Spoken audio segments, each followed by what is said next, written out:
Olá pessoal, tudo bem? Aqui é o professor Wesley Pinto, estou pelo canal 4 Minutos pela Vida e vamos discutir uma série de vídeos sobre restrição do movimento da coluna.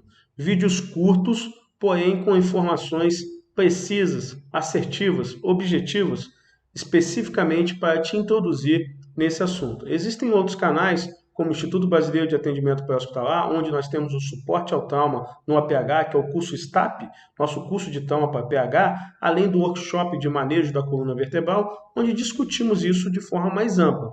Mas aqui nós vamos introduzir você no assunto em alguns vídeos. O primeiro vídeo, nós vamos falar um pouco dos objetivos dessa sequência de vídeos e dos conceitos.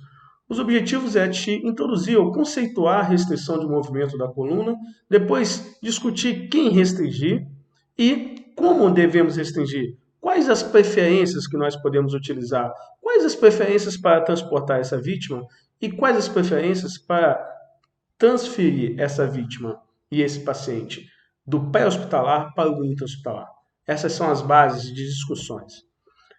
Partindo do princípio que precisamos discutir os conceitos, precisamos nos remeter à história. E quando falamos da história de mobilização da coluna, existem alguns autores que precisamos discorrer sobre eles. Fica aqui também a minha dica para vocês lerem estudos envolvendo esses nomes. Um dos estudos muito conhecidos e sempre citados nos artigos sobre mobilização da coluna é o estudo de Gessler, da década de 60. Foi um estudo envolvendo 2 a 3 ortopedistas e eles, com opinião de especialistas, com o senso comum deles, eles estavam percebendo que estava acontecendo muita paralisia tardia e entendiam que isso poderia ser a falta ou a imobilização inadequada. Eles fizeram um estudo retrospectivo de pacientes com trauma e que fizeram paralisia tardia. A ideia não era só isso, mas um dos desfechos era esse, a questão da paralisia tardia pós-trauma, e entenderam que tinha um número pequeno, mas que acontecia, e que eles começaram a entender que a imobilização no pré-hospitalar poderia ser um papel importante para o desfecho clínico do doente. Hoje já sabemos que essa paralisia tardia pode ocorrer não só por manipulação inadequada ou mesmo manipulando inadequadamente, ela pode acontecer por edema, sangramento, hipóxia, isso pode acontecer independente da imobilização. Ainda na década de 60, no final da década de 60, Farrington, que era um cara que estudava muito e estava querendo implantar o pré-hospitalar forte nos Estados Unidos, fez vários fóruns de discussão pelo país, tentando convencer os médicos que o pré-hospitalar era uma ciência importante a ser discutida e trazer ciência para esse ambiente seria importante. Ele também foi um dos que inicialmente testou o uso de pancha rígida e colar cervical na retirada de vítimas de trauma, principalmente em incidentes envolvendo o veículo automotor. Além dele, tinha o coronel Cursor, um coronel da Força Aérea Americana, que na década de 60 liderou algumas pesquisas sobre a retirada de vítimas de incidentes graves de veículo automotor. O coronel foi um dos primeiros a testar a pancha rígida ou modelos de panchas para poder utilizar. Existem estudos com bastante fotos dele, inclusive fazendo retiradas rápidas, tentando manter a cabeça, pescoço e tronco alinhado, bem próximo do que nós fazemos de retirada rápida hoje. Então é um nome bem importante. Na década de 80, Baumann, que é um grande estudioso também de questões clínicas, ele começou a aplicar imobilização da coluna não apenas com visões ou com avaliação clínica.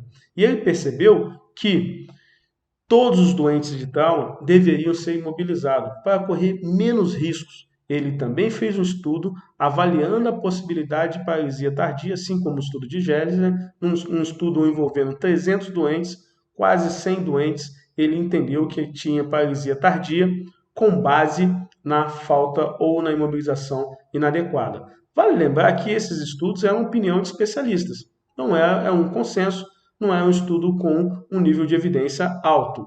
E aí, ele implementou, na década de 70, estavam iniciando também o serviço médico de emergência, Farrington, Baumann, esses grandes estudiosos da época, começaram a pensar o serviço pré-hospitalar e aproveitar a oportunidade para implementar a imobilização da coluna independente de dados clínicos, e sim somente do mecanismo da lesão ou do mecanismo do trauma. Bom, entendi que independente se for uma queda da própria altura, queda de um telhado, uma colisão, uma queda de moto, a vítima deveria ser imobilizada.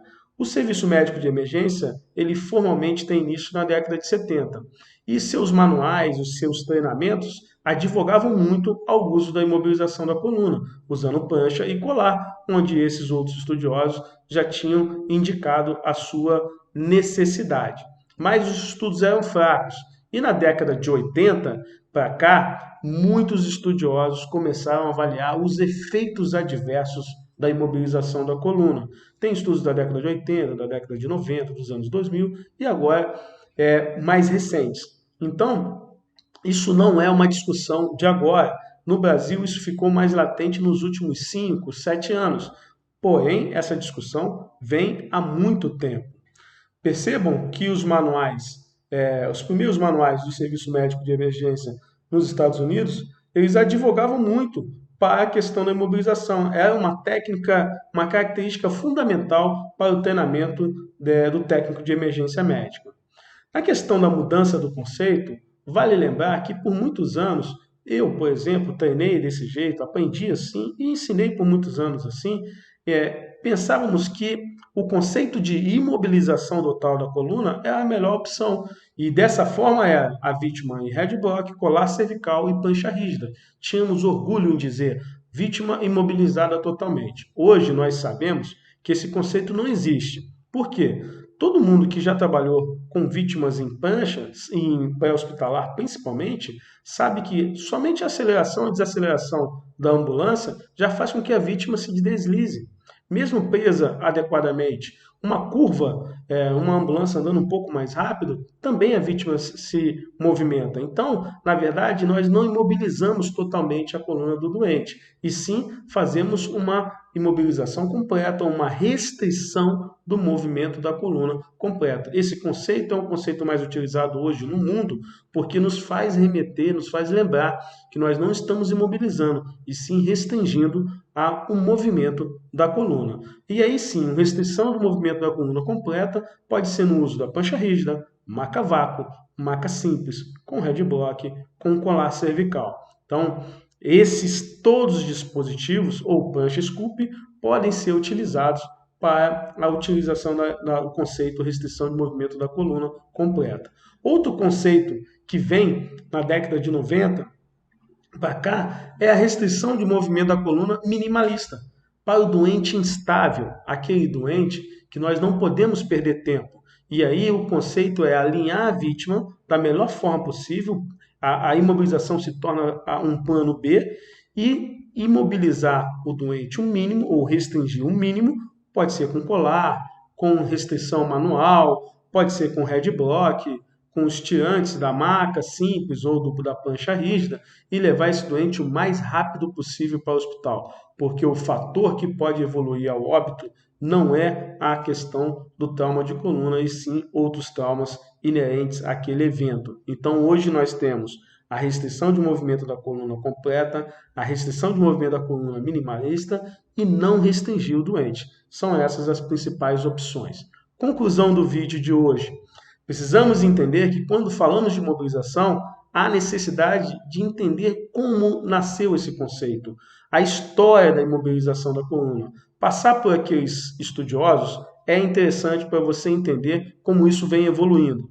Outra coisa que nós discutimos hoje foram os efeitos adversos. Sabemos que os 4 principais efeitos adversos que da década de 80 para cá foi cada vez mais sendo estudado eram as possíveis lesões, por pressão, a questão da dificuldade respiratória, a questão de movimento da vítima, que realmente ele se movimenta independente da imobilização, e o aparecimento de dor que não tinha ou o aumento da dor que já tinha. Esses 4 colunas de efeitos adversos estão sendo estudados desde a década de 80. Hoje sabemos que existem outros efeitos, como o aumento da pressão intracraniana, outras lesões que podem ocorrer, subluxações Então, podemos discutir outros efeitos adversos, mas esses 4 estão sendo discutidos desde a década de 80. Então, focar na história, entender que o conceito mudou e não é mais imobilização total, essa é a dica do vídeo de hoje. Grande abraço.